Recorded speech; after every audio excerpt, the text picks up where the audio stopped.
This podcast is a proud member of Pod Nation Media Network.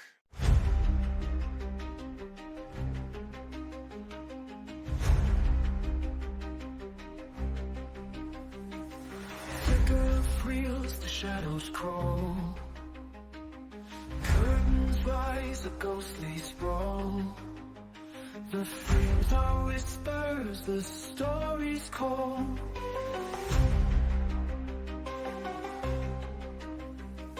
The drifters hum in a hollow tune.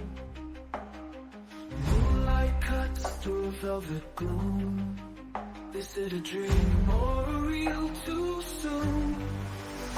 Step into the screen where the dark turns keen. Journey with the cinephile, unseen. The veils twist and turn as the silent light burns. A world unknown where the shadows yearn.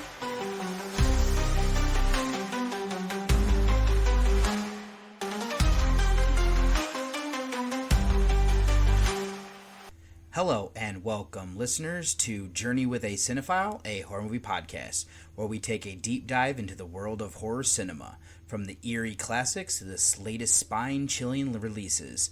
Join me as I explore the history, themes, and artistry of horror one film at a time. Whether you're a seasoned horror fan or just stepping into the shadows, this journey is for you. So dim the lights, embrace the fear, and let's talk horror. And let's do that on episode 320. I am your tour guide of David Garrett Jr., recording out of Columbus, Ohio. So this one here is technically going to be my Christmas episode. I know it's coming out a few days before that, just kind of where Christmas lands during the week, but yeah, that's kind of how I wanted to handle this one, just how things line up for me to do my end of year show, as well as I'm going to do a New Year's episode next, obviously. So, but for this one here though, I have two movies that are both in the 2020s, but I had not seen Hosts. This is the UK one from 2020 that will be my first featured review, and I'm pairing this up with Silent Night, Deadly Night 2025. Went to the theater to see that one. This, obviously, we have a theme here of Christmas, and we actually kind of have some elements here where both are kind of brutal at different times, so that's kind of cool there. And then I have a little bit more Christmas stuff going on here. Is to start off my mini reviews, I was actually over on A&B Horror to chat with the director of Better Watch Out, so that'll be my first mini review here. And then I also gave a rewatch to The Day of the Beast from 1995, so that's my Voyage to the Fives rewatch. And then I'm doing some of my year-end roundup here as I have Weapons, that was a rewatch. I did get to check out The Parenting, and then I also checked out Good Boy again for another watch. And then I have a short film that I got as a screener of Rear Projection. And then I'm end up my mini reviews with 2 episodes of It, Welcome to Derry. So I don't think there's anything else I'm going to do here for this intro outside of saying thank you so much for listening, and I hope you enjoy coming on this journey with me. We're Seismic Cinema. I'm Colin. I've probably not seen it. Paul's watched it in the wrong order.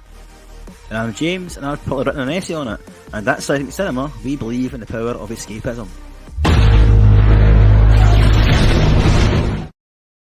Oh, thank God for that. That'll do. Are you tired of the coffee crash? Still jittering an hour after your morning cup of coffee? Listen, I used to drink 5, 6, 7 cups a day to just keep going. The anxiety, the stomach pains, the afternoon crash, it was brutal. Then I discovered Rise Coffee, and everything changed. Rise has less than half the caffeine as regular coffee, but here's the magic.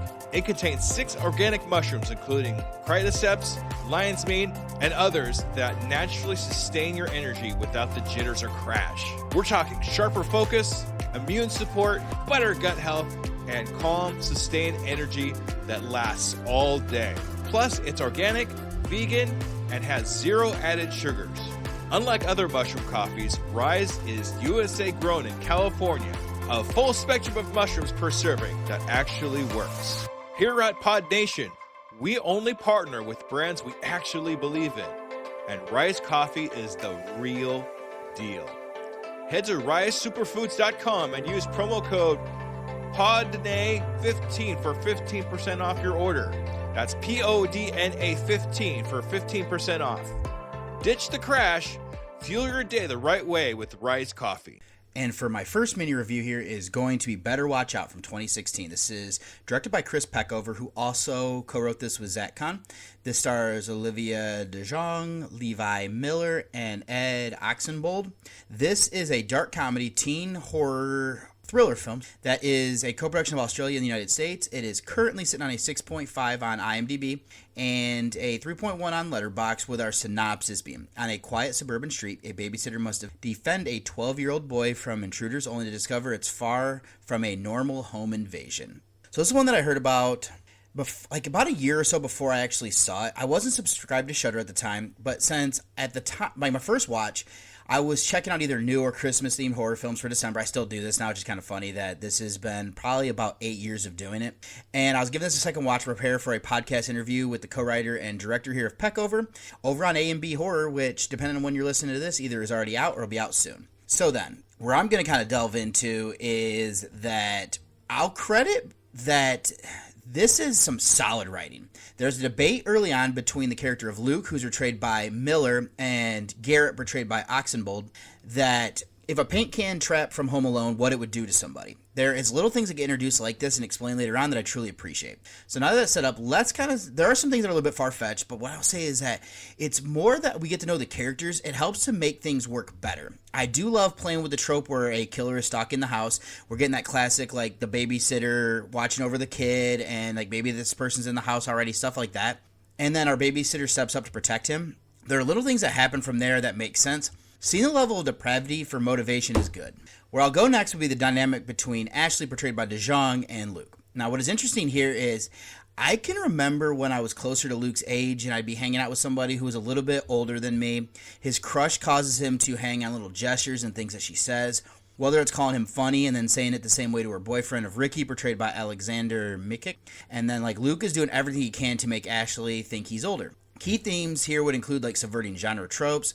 There's also the exploration of, like, a budding sociopath, possibly, having, like, an antisocial personality disorder. It also is highlighting toxic masculinity and entitlement, especially through Ricky and an ex-boyfriend here of Jeremy, portrayed by Decker Montgomery, of Stranger Things fame. Kind of crazy is that it sounds like this actually was, a little bit before that, and then he blew up.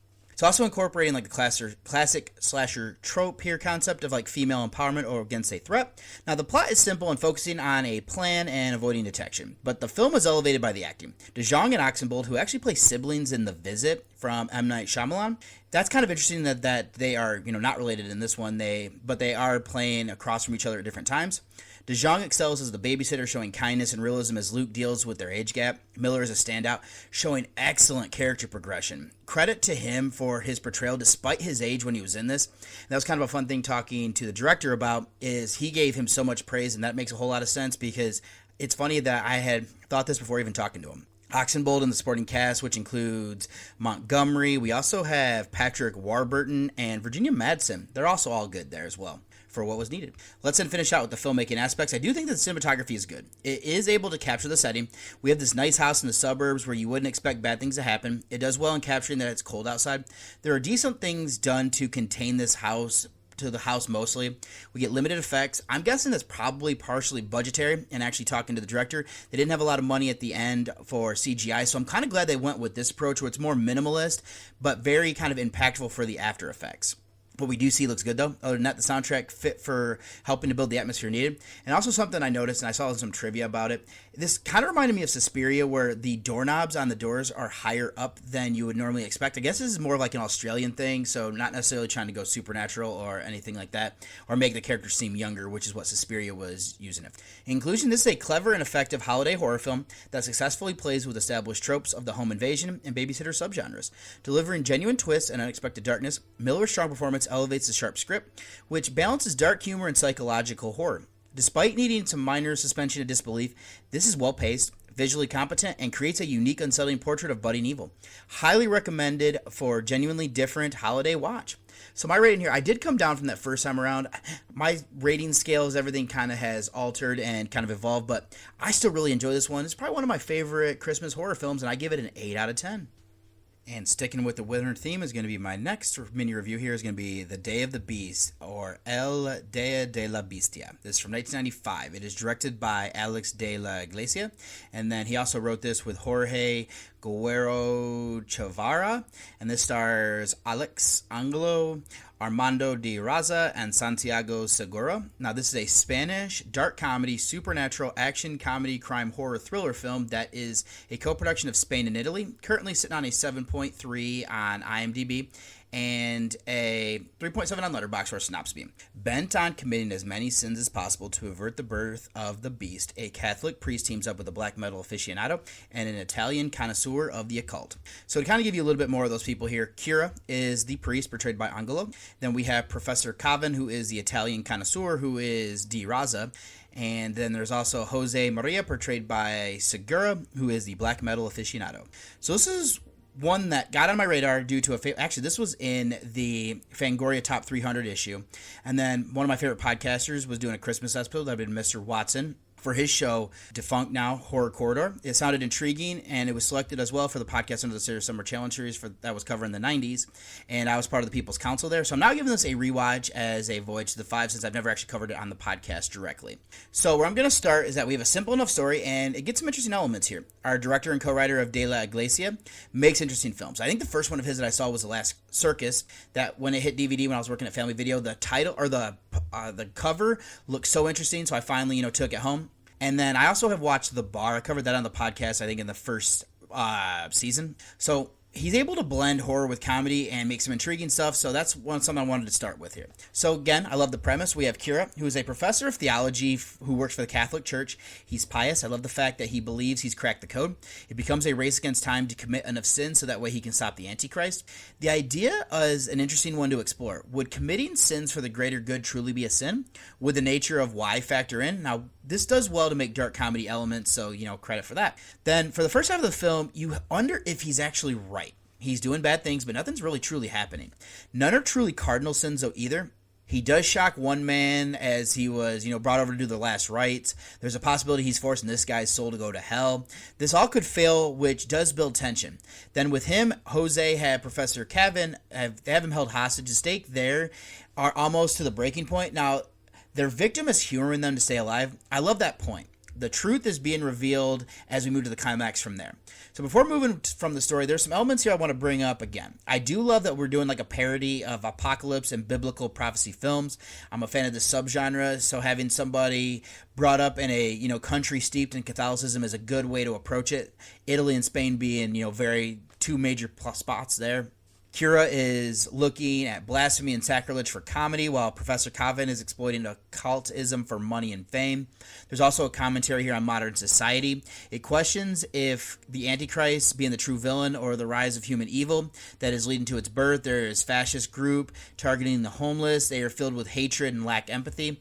Christmas Eve is approaching, and it seems like Madrid is ignoring the violence, so apathy, and how commercialism has destroyed the holiday in the traditional sense. There's then a slight shift to something that is played for comedy in the character of Jose Maria. He is a self-proclaimed Satanist and into heavy metal, like I had said. He digs what Kira is trying to do and joins the quest. There's an interesting that he is, I think, technically a Satanist, but those that don't understand this religion would think that he would want the Antichrist to be born. Just another element that kind of adds into the overall concept. Let's then stick here and discuss the acting performances. Angelo works so well. He's sheltered due to his position in the church. That brings a naivete to the role. His determination, though, is great. DeRaza is also good. He works so well as like a charlatan on television, exploiting his fans. I love the change when things turn toward the supernatural. Segura is hilarious. He's my favorite character, which is how outrageous he is. There's a lot of times that if you're watching him in the background, he's just doing weird things, and I love that. I also thought that some of the other people here that were also good would be Torella Pavez, who is Rosario. That is Jose Maria's mother. That's the apartment that they live in that is low-key being rented out as like a hostel. There's Mina, portrayed by Nathalie Senziana. I also want to give credit here to Maria Grazia Cucanotti. Now, she is Susanna. She is actually coming to see Cavan that night when everything kind of starts going down. The rest of the cast is rounded off for what was needed. Now, the filmmaking excels with good cinematography and framing, particularly the effective church opening. The narrative successfully narrows its initial needle in a haystack Madrid scope. And then we have, charming practical effects, including what appears to be stop motion, which I love for some of the creature stuff that we get late. Given the smaller budget, it still works well without being too noticeable. The metal and seasonal music subtly complement the setting. If I have a gripe, late in the second act, it does lose steam before hitting the climax, where it pulls me back in. So in conclusion, this stands as a highly original and effective blend of dark comedy and horror, anchored by a unique inverted take on biblical prophecy. De La Iglesia successfully crafts a frantic, chaotic journey through modern Madrid rife with social commentary and memorable characters. Chief among them, Angelo's determined priest and Segura's outrageous sidekick. The film's energy, clever use of practical effects, and willingness to lean into sacrilege for both laughs and genuine tension make it a standout of 90s Spanish cinema, and a highly recommended watch for those who appreciate subversive, intelligent genre filmmaking. So my rating here for Day of the Beast, I give this one an 8.5 out of 10 after both watches. I'll go brief here with my next one, which is going to be Weapons from 2025. This is written and directed by Zach Kreger. It is starring Julia Garner, Josh Brolin, and Eldon Ehrenreich. This is a body horror, dark comedy, folk, monster, psychological, supernatural. There's one that I'm going to skip just because I don't want to give it as a spoiler, but like I said, a horror mystery film that is from the United States. It is currently sitting on a 7.5 on IMDb and a 3.7 on Letterboxd, with our synopsis here being: what happens after 17 out of 18 students from the same class mysteriously vanish on the same night at the same time, leaving the community to question what caused their disappearance? So this is a film that if you'd like to hear a featured review that I did would be episode 302, which was Voyage to the Fives number 17. Had this paired up with the Demon of the Himalayas. This is looking at things not necessarily as they seem, and there could be kind of a supernatural element. Maybe there isn't. So kind of the plot and structure here. Let me give a little bit more. Opens with a voiceover detailing the disappearance of 17 students at 2:17 a.m. with only one student, Alex, portrayed by Carrie Christopher, remaining. So this is told in chapters, each one from a different character's perspective. I know off just the top of my head, first one is Justine, portrayed by Garner. Then we have Archer, who's portrayed by Brolin. And then I believe the next one is Paul, who is Einenreich. And then we also follow, I know Alex is the last one, that'd be, Christopher. And then I believe another one is Marcus, portrayed by Benedict Wong. And then there is one other one. We get it. It's the person is James, portrayed by Austin Abrams. So the non-linear storytelling is something kind of akin to like The Grudge, and it helps to hide details while advancing the plot by filling in content. When you're seeing from one person's perspective and then you get to see that same exact thing from somebody else, that's kind of a cool way of doing it. So the teacher of that classroom is Justine, and Alex is one of her students. They're both interviewed, but they don't really get anywhere. Now, the parents, led by Archer, are expressing their grief at a town hall. Justine becomes a scapegoat, is blamed by Archer and the other parents. The principal, Marcus, is wary of getting more involved due to how it looked. I like that kind of dynamic there because of the politics behind it. So let's come to the characters here. Justine, who is blamed by the parents and is struggling with addiction, as she doesn't think she's an alcoholic, but kind of the things that we kind of hear there, she might be. Archer is a determined parent who is struggling to work his obsession with finding his son, as his work is actually, he is, I believe, a foreman of a contracting company, or he's the owner, something along those lines, and he's messing up because he's so entrenched, which I don't blame him. That's another thing there with obsession. So then Paul's a police officer who used to date Justine. His life is in a spiral with something that happens with the character of James. He's trying to stay sober, which he fails partly because of her, partly because of just spiraling. Then Alex, the only remaining student, he lives with his parents, who are Whitmer Thomas and Callie Shuretra, something like that. He's also being visited by his mother's aunt of Gladys, portrayed by Amy Madigan. And then we have James, a homeless drug addict who gets pulled into some of these events here as well. So in some of the themes, we have trauma, toxic family dynamics, addiction, and the idea of a witch hunt, where we have, Justine being blamed. I think that for filmmaking, Kreger's intricate writing and masterful direction, there is some Easter eggs that it doesn't necessarily make sense at first, but there's some subtle details that get revealed that I truly love. Now, the film excels in cinematography, framing, practical effects, and atmospheric design through its soundtrack. Some subtle, grounded supernatural elements are also in there. And for the performances, I think they're pretty strong. I give specific praise here to Garner, Brolin, Einenreich, Christopher, and Madigan, who, in my opinion, she kind of steals the show. So for me, I find this to be a compelling horror experience, and I would highly recommend this.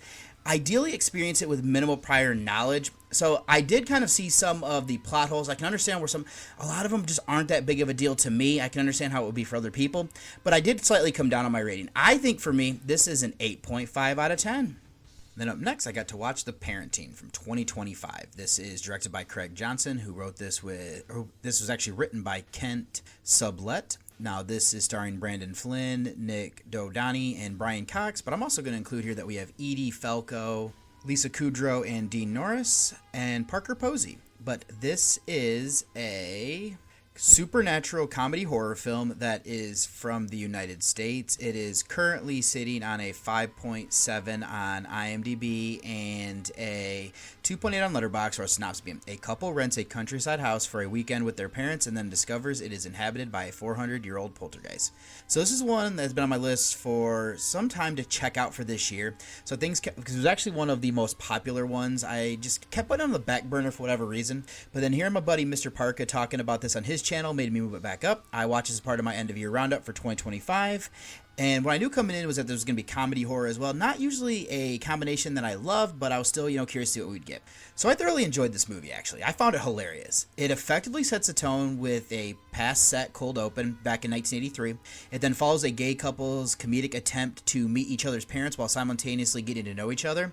That would be like that child getting to know his significant other's parents. So we have Rohan, who is portrayed by Dodani.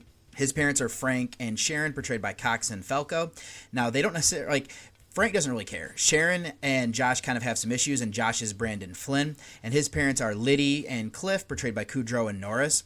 So we have a strong ensemble cast, including, like I said, Cox, Falco, Kudrow, Norris, and Posey as a highlight, and the construction of the film is largely successful. Now that is set up, let me delve a little bit more into the basic premise. This is a classic comedy trope. I like that we have this uptight Rohan who is worried about his parents not liking Josh, going as far to tell him to lie about getting fired from his job. This makes Josh pause. There is some levity here where Sarah, who is portrayed by Vivian Bang, she accidentally gives over that Rohan is going to propose to Josh. There's friction here where Josh wants to just be themselves, but the pressure to impress Rohan's parents takes precedence. The stress causes Josh to trip over his words, and it also builds. Flynn and Dodani are overshadowed while working in the framework to kind of keep things moving. Let's look at the parents. Each have a distinct personality that don't necessarily mesh all that well. Now, Sharon has high standards. Frank doesn't, but he avoids conflict with his wife. Liddy is quirky, which is great to have Kudrow take on that role. Cliff is a little bit aloof while having moments where he shows the support of his wife. Cox is given the most to work with here. He's good with the comedy, giving us a baseline before he's possessed. Falco is also great, and I love her character arc. I've already given that Kudrow what credit she needs there, and Norris is also solid for what was needed for that. So let's get over to the horror aspects of the story. This is where Posey factors in as Brenda. There's an interesting backstory that I appreciate. She plays quirky so well. It makes sense in the end, kind of the things that she's doing, and she gets caught by Josh and Rohan. Now, they don't think too much what they see, but it allows things to happen. There's an interesting reveal about the haunting of this house, how it affects our characters is good, tying in the past with the present. It also isn't doing anything too different. We've seen this premise play out, but this one just kind of the comedy and some of the elements set it apart. Now let's dig a little bit more into the service, some of the things that I found and appreciated. The first thing would be the generational trauma and legacy. This demon is haunting this place, brings out the worst version of the parents, having Frank say horrible, bigoted rhetoric. It is interesting because this is the fear of the younger couple who hopes that their significant other will be liked by their parents. That anxiety of approval, especially with Rohan trying to control the weekend where it spirals into chaos. Now, on the other side, we have these parents being terrified of failing their children. Now, one last thing that I love with the central couple being gay is more of it's just kind of a plot device. We don't have the parents scolding or trying to correct that portion. It is more about the parents having their own specific issues with Josh's pursuit of a music career while he's currently unemployed. Both sides want to impress while the other is stumbling over things and a supernatural entity creating a drift. Is, being centered not necessarily on the sexual orientation outside of it just being hurtful. I did appreciate that. So that should be enough for the story elements. Let's shift over to the actor performances. Flynn's free-spirited nature is fitting for his parents, and his efforts to impress, though played for comedy when he trips, contribute to the character's growth when things get tense. Dodani, conversely, is uptight and needs to relax. He works well in that role. Cox shines with the most material to work with, and Falco is similar, just kind of in a different way. Kudrow, Norris, Bang, Posey, and the rest of the cast provide the necessary support. All that's left to be filmmaking. This remote, large setting, amplified by a snow-in, effectively builds tension for this unique haunted house film, whose title cleverly references the haunting. Now, the cinematography heightens suspense by showing things that characters miss. The comedy blends horror and comedy, improving as the story progresses. Now, that'd be the horror kind of building up, where the beginning's kind of comedy, and we kind of end up shifting, which makes it almost close to 50-50, which I do appreciate. More comedy still either way. Now, the well-executed combination of practical and CGI, along with fitting musical choices, establish the atmosphere and adds levity. So, in conclusion, this is a successful blend of comedy and horror, anchored by a strong ensemble cast, delivering hilarious, intense performances. The film cleverly uses the traditional meet the parents trope and a haunted house premise to explore deeper themes of generational anxiety and the pressure of familial approval. all while maintaining a quick pace and effective atmosphere. While the concept isn't entirely new, the execution, particularly the character dynamics and the seamless integration of supernatural elements, sets it apart, making this a 2025 release of a highly enjoyable and memorable entry into the comedy horror genre. So my rating here for the parenting, I gave this one a 7.5 out of 10, and this is streaming on HBO Max if you are looking. And then my last feature here is going to be Good Boy from 2025. This is directed by Ben Leonberg, who also co-wrote this with Alex Cannon. This stars Indy the dog, Shane Jensen, and Ariel Friedman. This is a B-horror, body, folk, monster, psychological, supernatural horror thriller film that is from the United States. It is currently sitting on a 6.2 on IMDb and a 3.0 on Letterboxd, with the synopsis being a loyal dog moves to a rural family home with its owner, only to discover supernatural forces lurking in the shadows. As dark entities threaten his human companion, the brave pup must fight to protect the one he loves most. So if you'd like to hear a featured review for this one here, that's going to be back on episode 309, which was Voyage to the Fives number 24. I had this paired up with Zombies on Broadway. But for this time here, I've now given the second watch now that it is on Shudder. So kind of to expand on that synopsis a little bit and some of the themes, the dog we follow is Indy. And that's actually, I believe, his real name, too. And he moves to a rural family home with his owner, Todd, portrayed by Jensen. So Indy discovers supernatural forces and dark entities lurking in the shadows and must fight to protect Todd. Now, Todd seems to have a medical condition and possibly mental illness that he is neglecting. At least, I think it's one of those things where he's kind of given up a bit, but he doesn't want to actually acknowledge that. So Todd's sister, Vera, portrayed by Ariel Friedman, is worried about him and tries to help. So we use flashbacks triggered by objects that Indy finds to connect past events, similar to Todd's grandfather, portrayed by the great Larry Fessenden, who had a similar ailment, and a dog named Bandit, who is portrayed by Max. So some key themes here. We have like familial bond between Indy and Todd and Vera. And I mean, through watching these old things, we can see that Todd probably had that with the grandfather as well. And then we also have like how death is inevitable. And then Indy's kind of showing the burden of caregiving. Now, the house, which Vera comments is haunted, and we can see that it's dilapidated, reflects Todd's physical and mental decline. So I found the dog's performance, Indy, to be excellent. This is a unique premise, or a unique look and try to do on this type of premise, and it largely follows the events through the eyes of a dog, which kind of is interesting because we have these lower angles and everything like that. Now, the challenge, we have some muffled dialogue. Now, I know Kate and I kind of talked about, hey Kate, about how it's kind of incidental to the plot. And I think the filmmaking is strengthened to include the perspective with low shots. There's some great, strong, cinematography here and framing. I love using the full frame where we can see things where our characters might be missing it, or at least that Indy is kind of sensing it. We have practical effects, and the atmospheric music and sound design help as well. I think that Indy Jensen as Todd, he makes the viewer, I made it hot mad at him sometimes. He's mean to the dog, but I also understand when you're not feeling well. I mean, in his case, dying, it's tough. Friedman works as a loving sister. I think this actually came up for me. I enjoyed it more this second time around. I still don't love it. I think there's some good things here. I enjoy the unique way we're doing things, but for me, I came up, like I said, half a point. I now give Good Boy a 7.5 out of 10, and I still would recommend at least giving this a watch just because of kind of what they did here. Then I have a short film I'm going to cover here of Rear Projection. This is from 2025. It was written, directed, and starring Wyatt Zombro. This is a horror short, of course, that is not available to be rated yet on IMDb, and there isn't a letterbox page. It is from the United States, and our synopsis: a man is given a free rear projection TV by the family of his elderly neighbor, who just passed away. He soon finds out why the family didn't want it. So, like I said, short film, got the chance to see thanks to our writer, director, and star. To give a bit of backstory, I believe he set out to make this for a competition by himself. Knowing that this is a horror short, I went ahead and watch it for review to help spread the word about it as well. So I'm not sure where it's going to get released or anything like that, but I just want to give that information here to start. So to expand on the synopsis a little bit more, we are following an unnamed man played by Zombro. Now, what I like here is that he tells us he came into possession of his television from the synopsis. He sets it up as he's working to fix the picture quality. Something impressive is watching him as he configures it, to be honest. It kind of just made me wonder how I should be able to do. I don't have a rear projection TV anymore, but yeah. So the movie is using, or he's going to test out a VHS copy of Revolt of the Zombies, which I believe is a sequel to King of the Zombies. I've seen King. I have not seen Revolt as of yet, but it's on my list. I know partially why he reached out to me was my love of old cinema. So strange things start to happen throughout the night. This TV is set up in his garage, and then someone hits on one of the overhead doors, drawing our guy to see who did it. This happens a couple more times. The last one ends up leaving like blood or like a strange fluid on the window, along with a drop on the ground. So our character's car is stolen. He calls the police looking for help. There is a hostage situation delaying their arrival. So the night gets even more terrifying when a fancy box cutter and a DVD is left for him. The person on this DVD looks similar to our lead, just wearing like clown-like makeup. What our lead character does, or what he's being commanded to as well, is horrific. So that's really my recap. Where I want to start is that this is just under 40 minutes. Knowing that he doesn't have a large budget, made this quickly, and pretty much all by himself is impressive. It is limited in what we get, but knowing all this other information, that makes sense. He is going for atmosphere and just the eeriness of the events that are happening to this character. I will say what ends up helping me is the latter part of my childhood was growing up in the country. I could connect how some nights are just creepy for whatever reason. So then now something I'll include here is with short films, I tend to rate them. Are they complete story? Is there more that we need? Looking at this for being a competition entry, I think it's good. It could be trimmed for greater shock value though. I would be intrigued more for like a cut like that. A route could also be developing more of this Cursed TV's background, such as what happened to the elderly family or the Spectre, which seems to be resembling Zombro and what their connection to them would be.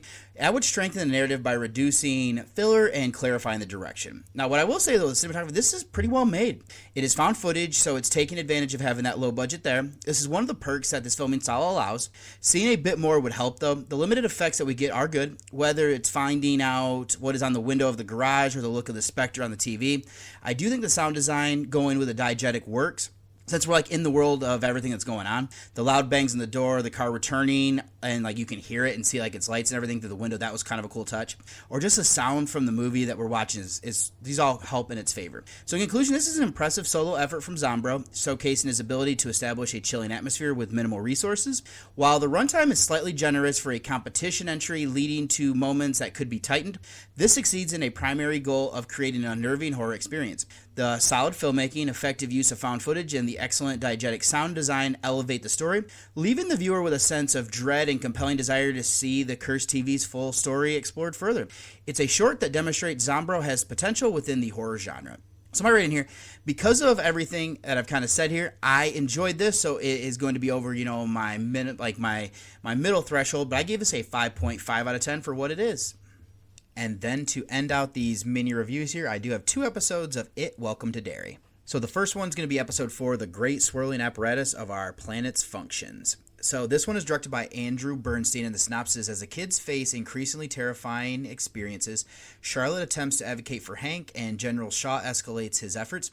So just kind of give some of those people here is that Charlotte is Taylor Page. This is actually the wife to Leroy, who is the pilot, who is Jovan Epideo. And then that General is James Remar. And I also kind of include here that we have Hank is Steven Ryder. That's not who I was going to say there, but Will is the son, portrayed by Blake Cameron James of, the Hanlons and everything like that. So this episode here, we kind of get some good stuff where the cops don't believe, the kids show their pictures that they took, they're not what they had originally saw that as.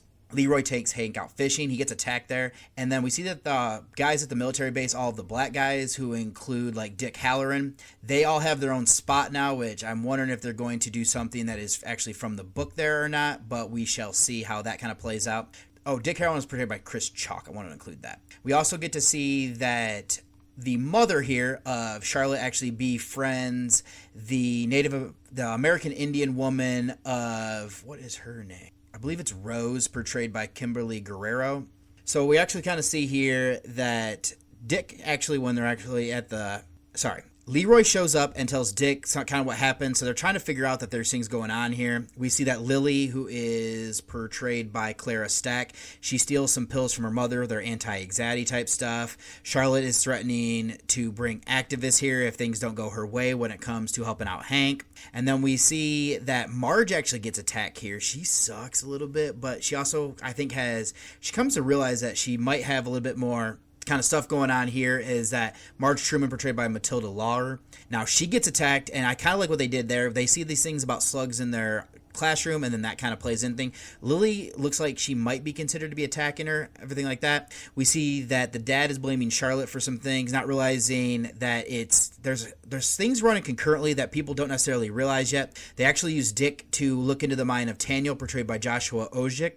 Now this is where we learn about the Galoo and telling the tale of the past of this entity that we know as It. And then we also get to first introduction here to the house on Neibolt Street. So that episode, I give it 8 out of 10. It's really some kind of cool things that they're playing with here. And that's actually the next one is 29 Neibolt Street. This one is directed by Emmanuel Osei Kufor. Now this one, after discovering Shaw's plans, Leroy takes his family to the base as keepers plan to handle rising town violence. Military forces arrive on Neibolt Street while the children enter the sewers with a mission. We do see that Marge actually has a little bit here where she does cover for Lily, and we actually have a character who comes back. I like how that kind of plays out. I'm going to leave that one in the dark, though. So the military wants to capture and use whatever this entity is. This actually makes Dick quite mad. And then we have some good sound design as one of this character who comes back tells his story. I think that Charlotte is good as she saw the guard with a smile. That was creepy. Then that bus crashes and Hank gets free, and we actually get to see who he's having an affair with. Now, the military gives a story about a gas leak. They're searching the tunnels. It's kind of interesting that Dick sees his grandmother because The Shining is what he says in the Shining movie, how he chats with her. So it's kind of cool there. There's actually kind of a creepy thing here where we have these lock boxes that come from Dr. Sleep come into play here. I like that the soldiers see Uncle Sam coming after them. That was kind of great there. And then we actually see the truth about this character that comes back. I kind of had a thing there. We get to see Pennywise, though, being reprised by Skarsgård. That was kind of cool there. And then we actually get to see that there's kind of a cool thing that happens here while they're down there is that Leroy realizes that this entity can show different things, and I love how this comes back into play with some people that he cares about. And then we actually get to see that Lily gets isolated from the group and gets cornered, and something happens there. And then, yeah, we get to see at the end of this episode that Dick's lockbox is open, and we're kind of wondering what will come from there. This one, I also gave an 8 out of 10. These have been some 2 solid episodes here, and I'm kind of curious now. I only have, I think, 3 more left before I, finish this out, so I'm hoping to do that here in the near future. But that's all I have here for mini reviews. Let me go ahead then and get you over to the trailer of my first featured review.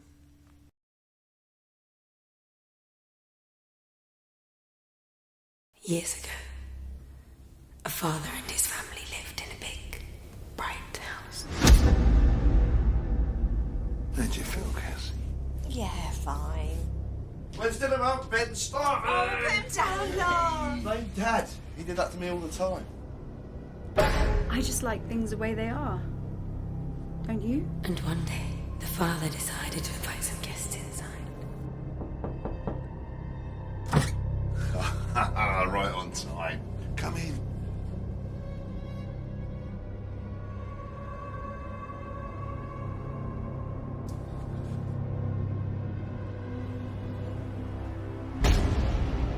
Do you know how this story ends?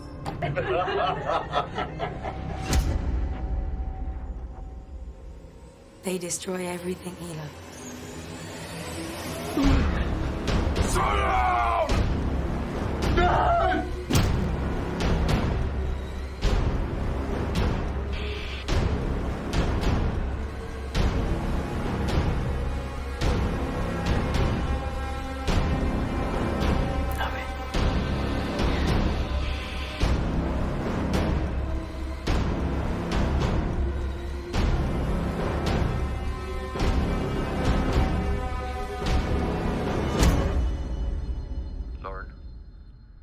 Tell me where you are right now. In my room. On my bed.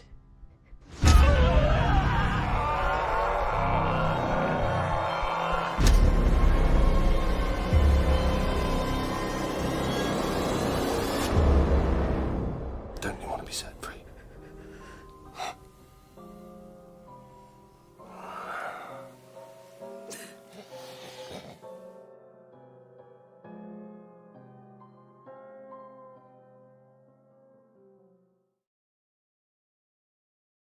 And for my first featured review here is going to be Host. This is from 2020. This is written and directed by Richard Oakes and Adam Leader.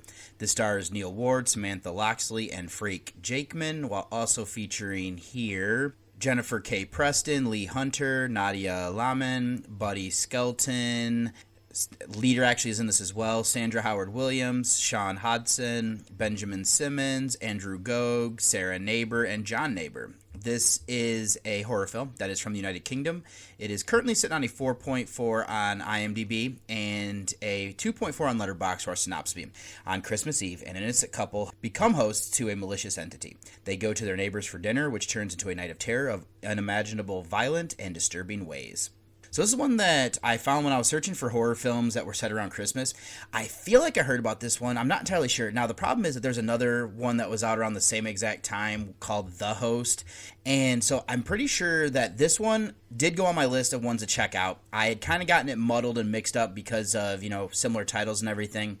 So this is also doubling as a Journey Through the Aughts watch as well, since it's 2020. And so let me do some featured notes then, and I'll start with our directors, and I'll first look at Oakes. He has directed 3 features and 1 short. I've seen one other one of his works in a independent horror film called Feed Me that I got as a screener a few years ago. Those are the only 2 he did in genre. Now, the co-director of Leader has the same 2 features, this and Feed Me. Then as a writer, Leader has the same 2 that he co-directed, the same for him writing as the story, and then the same with Oakes as well. So then, let's go down to the cast. We have Ward, who's been in 11 films and 3 shorts, has 5 in genre. I've seen this in Feed Me. I have not seen Sharkers, A Warning to the Curious, and Blockhead. Then his co-star, Loxley. She's been in 8 movies and 1 short. I've seen her in this and Feed Me. She has 7 in horror. Top 3 that I'm missing are Halloween, Shakers, and Spring Lakes. Then there's Jakeman. He's been in 15 features. I've seen 3. Not horror, he was in Death Wish 3. He's been in 5 horror movies. I've not seen Shed of the Dead, Christmas Sleigh, and Till Sunset. So those would be the ones that are missing. Alright then, let's jump into this movie here. And we start this one at the bottom of a hole, and we're rising toward the sky as we get the opening credits. There's, a light, and then you can see, the cave is a little bit different levels, how, the rock formation is. We then cut over to an empty train. The driver moves through the first car as he starts heading home. His name is Jack, portrayed by Ward. He heads through a field, and we see him walking towards Michael, who's portrayed by Jakeman. What we'll learn is that they're neighbors. Michael has killed some birds for dinner that night. Michael and his partner Lucy, portrayed by Loxley, they're coming over. Like the synopsis says, it's Christmas Eve. Jack and Lucy share their gifts. His is heartfelt, and it makes her question if what she got for him is, if it's good enough. Now, he got her this, framed thing, and it kind of gives her some affirmations as she's a school teacher. So this moment is broken when she thinks she sees a light in the garden, or a couple lights in the garden, something like that. He goes out to look. That's when he hears something coming from inside their house. He sees that the door that he came out is back being open, and Lucy is missing. There are noises coming from upstairs. What he sees there is shocking. That's when we shift over to Michael's house. His wife is Cassie, portrayed by Preston. She is preparing dinner and wants him to help her. They have 3 children. There's Lauren, portrayed by Layman, who is playing a game with the youngest, who is Ben, portrayed by Skelton. She's not fully paying attention. Sounds like she's having some issues with her boyfriend, who is Matt, portrayed by Leader. And then there's also Eric, who's portrayed by Hunter, is the older son. Now, Jack and Lucy show up, and they're acting odd. Michael and Jack go out to the garage, where Lucy just kind of randomly moves around the house. She goes out there to join them, where we see that she grabs a hammer. Dinner is served, and there's a message that Cassie wants to share with her family. It is kind of uplifting. It's also kind of a little bit sad and everything like that. It sounds like she's been keeping some stuff from the family. Michael kind of knows some stuff. I'm not fully sure there. I was a little bit fuzzy on that. But regardless, everybody at dinner seems to be quite happy. And that turns into a nightmare, though, when Lucy does something unspeakable. Jack demands that everybody continue eating. This is the first insane thing that happens as the events of the night continue to escalate. So that's really my recap of the characters. Where I want to start is that this reminds me of some other films. This has its own take on it, which is good. It did remind me of something like Await Further Instructions. I do think that this family getting together and what should be a good time around a holiday, and it turns to horrific events, I do like that setup. Something else I'll include here is the title is a double entendre. These events play out with the house of the family who are the hosts, and then characters are also a host for something that changes them. So now that's set up, let me delve a little bit more into what we're getting here. I'm going to try not to spoil things, but I'll be honest, that would be difficult to do since I don't truly know what is taking these people over. I love what they do with the characters who are being taken over, where a light is shining out of their mouth, they have a glowing effect with their eyes. That makes it eerie, especially with the use of shadows. That's something I'll give credit to the filmmaking. What they did here with the cinematography and framing builds the atmosphere through visuals. Now, bringing back up this entity, since we aren't getting the explanation, it allows the viewer to piece things together for what we think. It is possible that whatever has doing this is it comes from the Earth. My initial thought was aliens. I do like the ambiguous nature where they don't over-explain it. We don't necessarily need to know. That's something that I would just prefer, but that's just more of something that I like. It's a narrative where we don't have an expert, and it's more about seeing these characters try to survive this night, as it's kind of like a variation on like a home invasion. Now, seeing the scope of what is happening continues to grow, ramping up tension. So I'm going to shift down to be the family dynamics. Michael harbors a secret that he is struggling to reveal, and it kind of explains a little bit why some of these people are being brought together. Now, Cassie is hiding a medical issue from everybody except her husband. Lauren is initially self-absorbed, ignoring her game with Ben. Their seemingly normal loving baseline is tested when they're tortured and forced into unspeakable acts. There's actually one with her older brother that really kind of, it strains their relationship that if everybody survives, how are they going to be moving forward? An aspect that successfully, tests the relationship, like I was saying. There's an added element here with how Jack factors in as well. Then let's finish out with the themes that I noticed, and there's like a subversion of the Christian ideal. Part of this could be just that we are seeing this tradition, bringing people together on a holiday, and it turns into a nightmare of violence. Could also be an allegory about how capitalism destroyed this holiday with consumerism. That one's a little bit more far-fetched. I can see how people could make the correlation. You could argue it. There are things you could pull, but I don't necessarily think that that's kind of what the main focus here is. There's a variation on home invasion, like I said. You can see this happening throughout this night as a series of betrayal and elements of neglect also kind of factor in with some of the things that are going on there. That kind of goes back to destroying the ideal. Let's then move over to the acting, which is kind of what carries this in my opinion. Warden Loxley's initial performance provides a solid baseline before they're taken over. Intriguingly, the family notes their odd behavior but adheres to societal norms by ignoring it. Jakeman as the father was good, and his dynamic with Preston. A depraved event breaks Michael, and his reaction is excellent. Hunter and Skeleton work as the brothers. Layman is given a little bit more depth, as she's portrayed as selfish, making a harsh, potentially irreparable decision later on that I really that's where I kind of sat up in my seat, as I did lose a little bit of interest, and I'll kind of get into that a little bit more here when I go into filmmaking, but Leader and the rest of the cast capably round this out for what was needed for their roles. Also, then it'll be filmmaking aspects. The cinematography and framing were good. It's able to capture the claustrophobic feel when it gets contained in this house. There are a few reveals that help to build on that as well. I love the effect of somebody who is possessed with the light coming out of their mouth as they're kind of being taken over to their glowing eyes. We get some brutal effects throughout this. That was a good touch. It looks like they're mostly done practical, so I'm always a big fan there. I also thought that the music and sound design fit for what was needed as it builds tension. My only problem is that for whatever reason, this kind of just meandered where I had struggles to kind of keep me engaged until things truly kind of ramped up as we approached the third act. So there's this weird section here, I would say, early in the second act that I think needed a little bit tightening up. In conclusion, this is a memorable Christmas horror film that clearly uses its title as a double entendre for the setting and the core possession. Directors here of Oaks and Leader craft a tense, claustrophobic atmosphere with strong practical effects, atmospheric cinematography, and committed performances, especially from Ward, Loxley, and Jakeman. Maintaining engaging ambiguity about the entity, the film subverts holiday cheer, turning a family gathering into a night of extreme psychological and physical terror. For fans of home invasion and body horror with a festive twist, Host delivers a brutal, unsettling, and surprisingly thoughtful genre entry.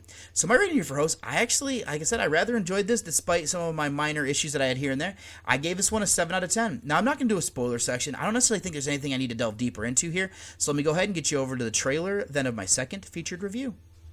'Twas the night before Christmas, the house locked up tight. Yet a shadow approached in the dead of the night, with a glimmering axe, so lively and quick, I knew in a moment it must be Saint Nick. Kind of been drifting my whole life. I'm ready for something real. Looking for something? Are you okay? I'm gonna figure out what's going on in there. You, had no idea. What? Naughty. How many people have you killed? A lot. Do you have to dress like Santa? It helps me slip from Billy into something else. Punish.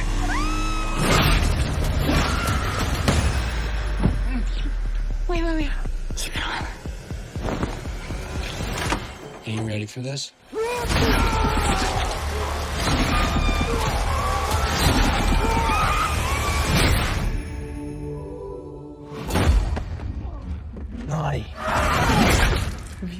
good boy.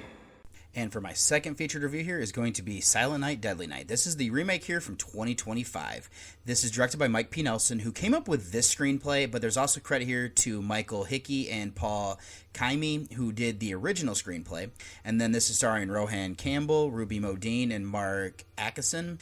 Now, this is also featuring here David Lawrence Brown, David Tomlinson, Logan Sawyer, Eric Anthonvale, Rick Skeen, James Durham, Sharon Bajer, Tom Young, Crystal Snow, Madeline Cox, Ryan Padua, Isla Verow, Blake LaPlante, Diane Ventura, and Jeff Strom. So this is a slasher holiday horror film that is from the United States, currently sitting on a 6.5 on IMDb and a 3.1 on Letterboxd, where a synopsis begins. A child witnesses his parents' murder by a man in a Santa suit on Christmas Eve. Years later, as an adult, he dons the costume himself and embarks on a violent quest for retribution.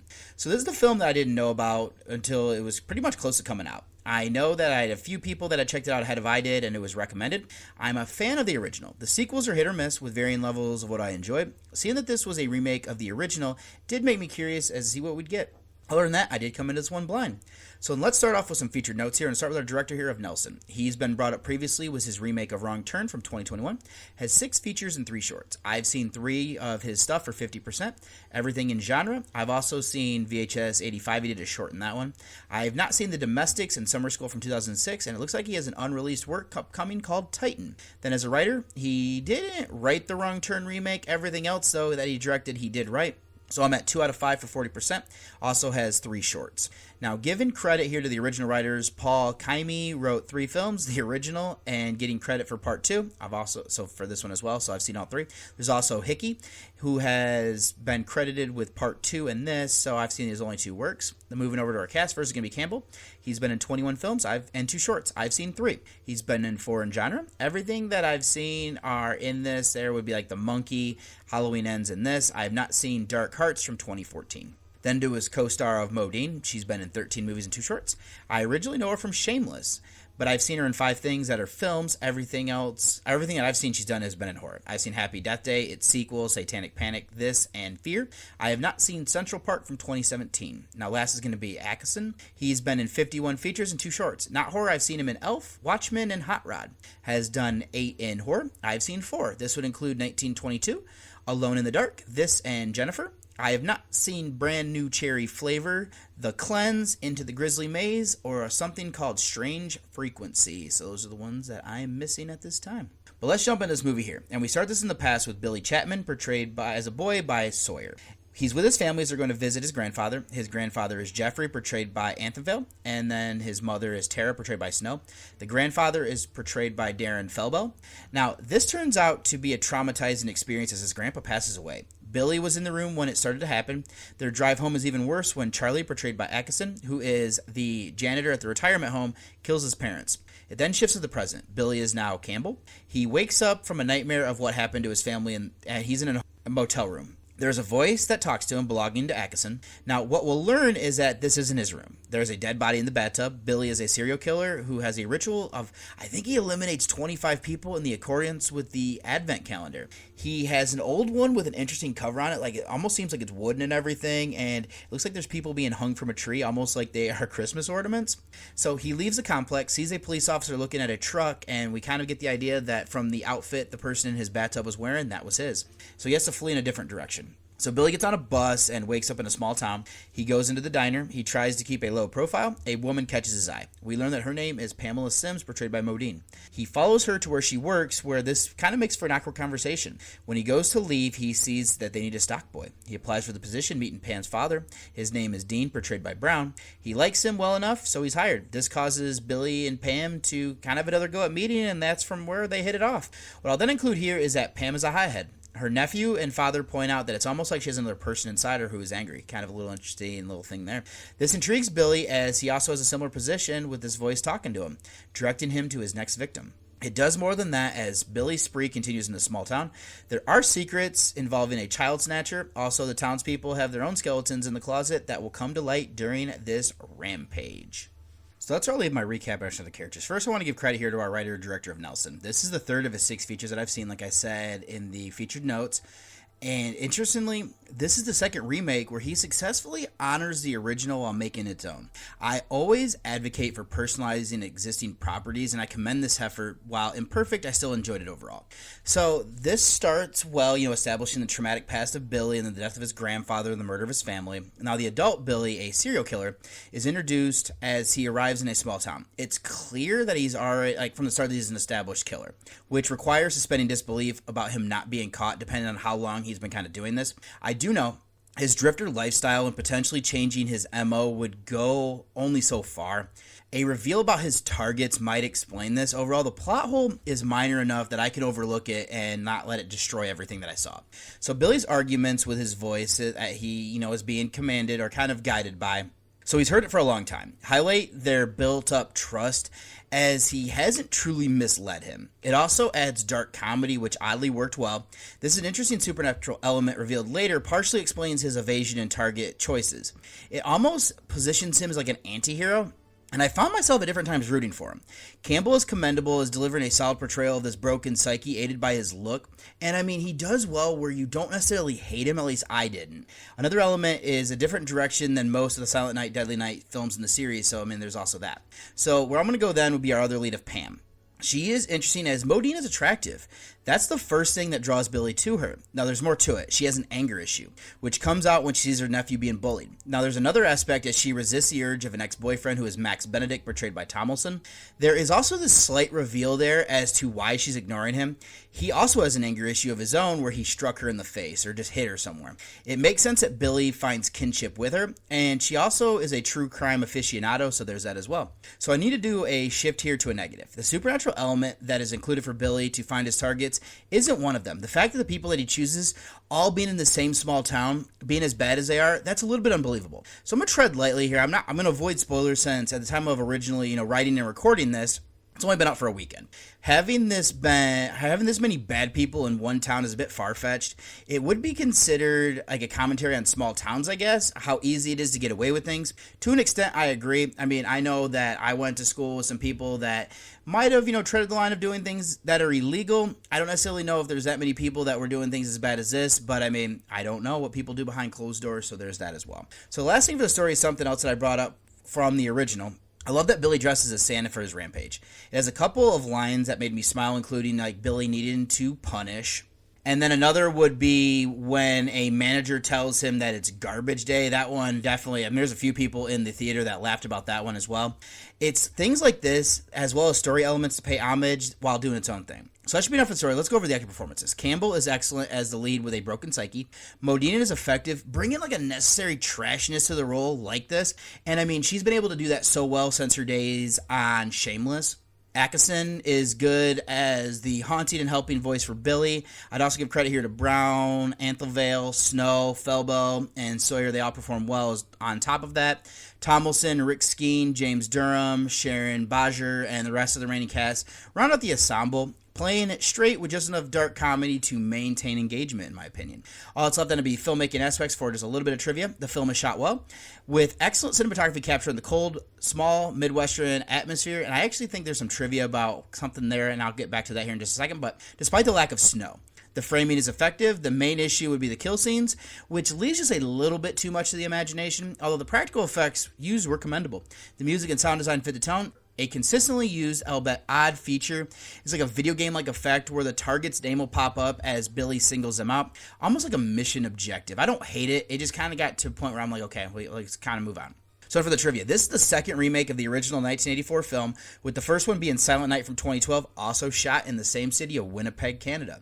I know it's very cold there, so it's kind of, that they're able to capture, but the lack of snow is something that just doesn't, I need a little bit more there. I'm not going to ruin the movie for that either. The name of the store, Ida's, is a reference to the name of the toy store in the original film, which was Ira's. Now, during a flashback to Billy at one of his jobs, the owner asked him to take out the garbage. It was garbage day, which is one of the most infamous quotes from Silent Night, Deadly Night Part 2, which went viral online for actors' over-the-top performances of the line. So in one scene, Billy is ordering some more stock during one of the shifts. He talks to the supplier named Agnes and says, "Hi, Agnes, it's me, Billy. Direct reference here to Black Christmas 1974, another Christmas slasher in which the killer is also named Billy. The line "Agnes, it's me, Billy" is regularly used by the killer throughout the course of that film. I don't necessarily know if I noticed it, and if I did, it might have been just something that I didn't even put together, so that's kind of cool. Inclusion to successfully updates the original premise, blending effective trauma-driven horror with a surprisingly engaging anti-hero narrative. Writer-director Nelson honors the source material while infusing his own vision, most notably through the supernatural element and the performance of Campbell. While the sheer concentration of depravity in the small town stretches credibility, this remains a dark, entertaining Christmas-themed slasher bolstered by strong acting and solid technical execution, even if the violence occasionally pulls its punches. It stands as a worthy modern entry into the franchise, in my opinion. So my rating here for Silent Night, Deadly Night, here, for 2025, I gave a 7.5 out of 10. So I'm not going to do a spoiler section. I don't necessarily need to do anything there, so let me go ahead and get you over to one last break before I close out the show. Pod Nation TV has you beamed up with out-of-this-world award-winning podcast found exclusively on Pod Nation TV. Download Pod Nation TV for Roku and Fire TV. Pod Nation TV, out of this world. And welcome back. So if you'd like to send me any sort of feedback, anything you want read on the show, or any screener requests, anything like that, you can send those to journeywithacinephile@gmail.com. If you'd like to read any of my written reviews or see any of the old past podcast episodes, all of that is being stored over at Journey with a Cinephile. That is my blog, and that's going to be horrorreview.webnode.com. If you'd like to follow me and become friends on Facebook, it's going to be David Garrett Jr. is my name over on there. There's going to be a link in the show notes. And then if you'd like to follow me on Twitter, it's going to be Buckeye from Mish. And then if you'd like to follow my Letterboxd page where I have all of my reviews, whether that's going to be horror or non-horror, that's going to be David OSU is my name on that. Instagram and Threads, I'm David OSU87.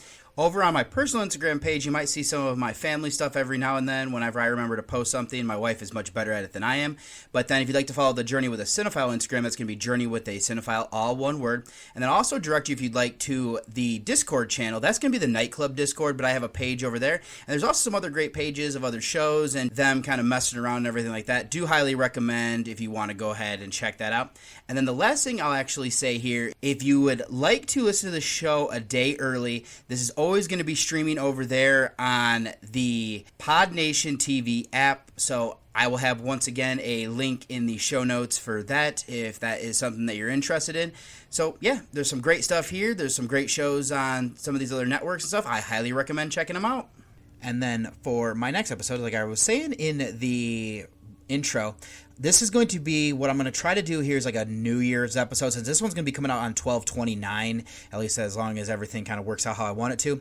So that'll be close to, being New Year's Eve. So what I'm going to end up doing is, it's kind of fitting that Carpenter's Son, I can actually check this out on VOD. That will be one of my feature reviews. That'll be the 2025 feature review. Now, that's more of like a Christmas thing, but since we're right there in the middle, that'll work. And I'm going to pair this up with Bloody New Year. I need to double check that I can find that one, but that'll be my plan, is going to be those two. And then one thing is going to be my Voyage of the Fives rewatch that is not going to be fitting is the 1995 version of Piranha. And I also have some mini reviews that'll be a lot more of the 2025 stuff. I have a screener that didn't work the first time I tried it, so I'm hoping that'll be the thing. But I'll watch some other things, get some new ones in, as well as watching, giving some rewatches of the stuff that I need to. So I don't think there's anything else I need to say here for this outro, except that wraps up this episode of Journey with a Cinephile, a horror movie podcast. Thank you for joining me on this exploration of horror cinema. If you enjoyed the show, be sure to subscribe, leave a review, and follow along for more deep dives into the macabre. Until next time, keep watching horror, and remember, fear is just a frame away. It had been a wonderful evening, and what I needed now to give it the perfect ending